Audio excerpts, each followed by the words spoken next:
సత్యం ఉంది, ఇంకెవరి దగ్గర సత్యం లేదు అంటాము, సరైన విషయం కాదు. ఎస్ సార్, కంటిన్యూ చేద్దాం. మనతో పాటు సోనీ వుడ్ గారు కూడా జాయిన్ అయ్యారు, పబ్లిక్ సర్వీస్ కమిషన్ మెంబర్గా ఉన్నారు. నమస్తే సార్, గుడ్ మార్నింగ్ అండి. గుడ్ మార్నింగ్ సోనీ గారు. గుడ్ మార్నింగ్ అండి. ఎస్, వస్తాను సార్, మీ దగ్గరికి వస్తాను. ముందుగా శ్రీనివాసనంద సరస్వతి గారితో మాట్లాడతాను. శ్రీనివాసనంద సరస్వతి గారు నమస్తే సార్. సో ఎలా చూడాలి ఇప్పటివరకు మనకి షఫీ గారు చెప్పినట్టుగా ఇప్పుడు మతాలు వేరు, ధర్మం ఒకటే చెప్తుంది. అది ఎవరు చెప్పినా, మీలాంటి సాధు పరిషత్ అధ్యక్షులు చెప్పినా, లేదా క్రైస్తవ దైవ సేవకులు చెప్పినా, ముస్లిం మత పెద్దలు చెప్పినప్పటికీ ఎవరు చెప్పినా ఒకటే చెప్తారు కదా. ఎవరు చెప్పినా ఎవరిని కూడా ఖచ్చితంగా అందరూ మానవత్వంతో ఉండాలి, ఎదుటి వ్యక్తిని కించపరచకూడదు, ఎవరికి అన్యాయం చేయకూడదు, ఇలాంటి ధర్మసూక్తులు వెల్లడిస్తూ ఉంటారు.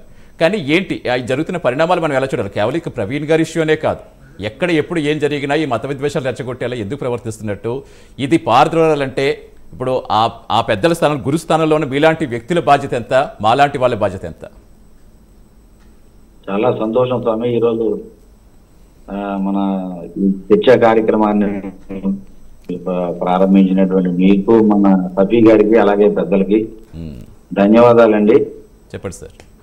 స్వామి, మన ఉపనిషత్తులు కానీ, వేదాలు కానీ, మన సనాతనం కానీ గోక్షేరమేఘం బహుధేను జాతం, మృత్పిండమేఘం బహుభాండ రూపం, సువర్ణమేఘం బహుభూషణాన్ని, ఏకః పరాత్మ బహుదే వర్తతి. వినిపిస్తుంది స్వామి వాయిస్? వినిపిస్తుంది, చెప్పండి. కాబట్టి బంగారం ఒక్కటే, ఆభరణాలు అనేకం. మృత్పిండమేఘం అంటే మట్టి ఒక్కటే, ఆకులు అనేకం. ఆవులు అనేక రంగులు ఉంటాయి, గోమాతలు, కానీ పశు ఒక్కటే. అలాగే ఏకః పరాత్మ బహుదేహ వర్తది, పరమేశ్వరుడు కూడా ఒక్కడే, అనేక అవతారాలుగా ఆయన అమ్మేస్తున్నాడు ధర్మాన్ని. మన షఫీ గారు ఏదైతే భగవద్గీతని కోట్ చేశారో, ఆ పరిత్రాణాయ సూనాం వినాశాయ దుష్కృతాం ధర్మ సంస్థాపనార్థాయ సంభవామి యుగే యుగే. కాబట్టి ధర్మాన్ని రక్షించడానికి అనేక అవతారాలుగా, రూపాలుగా వస్తున్నారు అని మన మహాత్ములు, మన ఋషులు అందరూ కూడా మనకు చెప్పారు. ఏకం సత్ విప్రహ బహుదా వదంతి. ఉండేటటువంటి పదార్థం ఒకటే, ఆ పరమేశ్వరుడు స్వరూపంగా ఆ స్వరూపం ఒక్కటే. దాన్ని విప్రులు అంటే జ్ఞానులు రకరకాలుగా దాన్ని వర్ణిస్తూ ఉన్నారు, కానీ ఉండేది మాత్రం మూల పదార్థం ఒక్కటే, ఆ బ్రహ్మం ఒక్కటే, ఆ పరమేశ్వరుడు ఒక్కడే అని చెప్పారు. ఏకమా అద్వితీయ బ్రహ్మ అంటే ఉండే పరమాత్మ ఒక్కరే అని మన వేద ఉపనిషత్తులు ఘోషిస్తూ ఉన్నాయి. స్వామి వివేకానందుల వారు కూడా ఈ మతం చెప్పారండి. మతం కోసం to be good and to do good, this is the of religion. మతం అనేది అందరికీ మంచిని బోధించాలి, మంచిని కల్పించాలి. అలా కల్పిస్తేనే అది మతం, అంతే తప్ప ఒక మతం అనేది సమాజంలో ఒక శాంతి స్వభావాన్ని ఏర్పాటు చేయాలి, ఒక ఆనందాన్ని వెలివిరిచేటటువంటి చేపట్టాలి, అందరినీ సమాజాన్ని ఏకం చేయాలి. వసుదైక కుటుంబం అనేటువంటి భావం సమాజంలో అద్దలందరూ, విజ్ఞులందరూ కూడా కృషి చేయాలి. అంతేగాని మరి ఇటువంటి బాధాకరం రాష్ట్రాలు ఇంతకు ముందు అదేమీ అందరం కూడా ఒక భారతీయుల సోదర భావంతో రెండు ఉభయ రాష్ట్ర అందరం కూడా మతాల వాళ్ళని కూడా కలిసి సహనం చేస్తూ ఉన్నాం. మరి ఈ మధ్య చాలా బాధాకరం ఇటువంటి వాదాలు, ఇటువంటి చర్చలు, ఇటువంటి ఏదైతే ఒకరిని మీద ఒకరు తెచ్చుకోవడం, ఏదైతే భావ ప్రకటన స్వేచ్ఛ అని చెప్పేసి, భావ ప్రకటన స్వేచ్ఛ మన భావాన్ని మనం వ్యక్తం చేసేటట్టు మనకు ఉన్నది, రాజ్యాంగం కల్పించింది. కానీ ఎదుటి వాళ్ళ తాలూకా భావాన్ని కించపరచకూడదు, ఎదుటి మతాల మీద చేయకూడదు, ఎదుటి వాళ్ళ అలయాలని కిందించి అగౌరవపరిస్తే ఇది భావ ప్రకటన స్వేచ్ఛ అనే కాదు. అది గుర్తుపెట్టుకుని మాట్లాడితే చెప్పండి స్వామి. అదే గుర్తెరిగి మాట్లాడితే అసలు ఇలాంటి ఇష్యూలే రావంటున్నా. మా మనం చెల్లించాలి.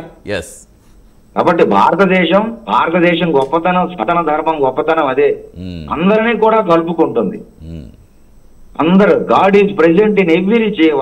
స్వామి వివేకానంద గారు అంట, God is present in every jiva. There is no other God beside that a person who serves jiva, he serves God in need అని భగవంతుడు అన్ని రూపాల్లో ఉన్నాడు, అందరిలో ఉన్నాడు. ఈశ్వర సభూతానాం హృదయ చేర్జున తిష్టతి. పరమేశ్వరుడు అందరిలో ఉన్నాడు. మన సనాతన ధర్మం చెప్పేది, అలాగే ఇతర మతాలు కూడా చెప్పేవి అదే. కాబట్టి దీన్ని అర్థం చేసుకోలేక, దీన్ని పూర్తిగా లోగా వెళ్ళి ఆ మూలాలకు వెళ్ళి దర్శించలేక, గురువుల ద్వారా ఒక గురువు దగ్గర ఉండి ఈ జ్ఞానాన్ని మనం చక్కగా మనం ఉపాసన చేయగలిగితే విశాలమైనటువంటి భావన కలుగుతుంది స్వామి. అదేమీ లేకుండా ఏదో మిడిమిడి జ్ఞానంతో 4 మాటలు చదివేసి, 4 వాక్యాలు చదివేసి, 4 శ్లోకాలు కంఠస్థ పెట్టేసి నాకే అంతా తెలుసు అని అలాంటి వ్యక్తుల వల్ల ఈ సమస్యలన్నీ కూడా వస్తున్నాయి. కాబట్టి మన సనాతన ధర్మం కానీ మనందరం కూడా భారతీయులం. మనందరం కూడా ఒక వసుదైక కుటుంబం. స్వామి వివేకానందుల వారు కానీ, రామానుజాచార్యులు, శంకరాచార్యుల వారు, మధ్వాచార్యుల వారు, ఇతరు గురువులు కూడా చెప్పేది ఇదే. మనందరం కూడా ప్రపంచంలో ఉండేటటువంటి సర్వే భవ సుఖినః, సర్వే సంతు నిరామయాః, సర్వే ప్రాణి పశ్యంతు మా కష్టి దుఃఖ భాగ్భవేత్తు. ఎవరు దుఃఖపడకూడదు, ఎవరు నిరాశ్రులుగా ఉండదు, అందరూ ఆనందంగా ఉండాలి. సరే భవంతు సుఖినః, సుఖంగా ఉండ. ప్రపంచంలో క్షమించాలి, ప్రపంచంలో ఏ దేశంలో ఎవరు ఉన్నా కూడా అందరూ సుఖంగా ఉండాలి అని బోధించినటువంటి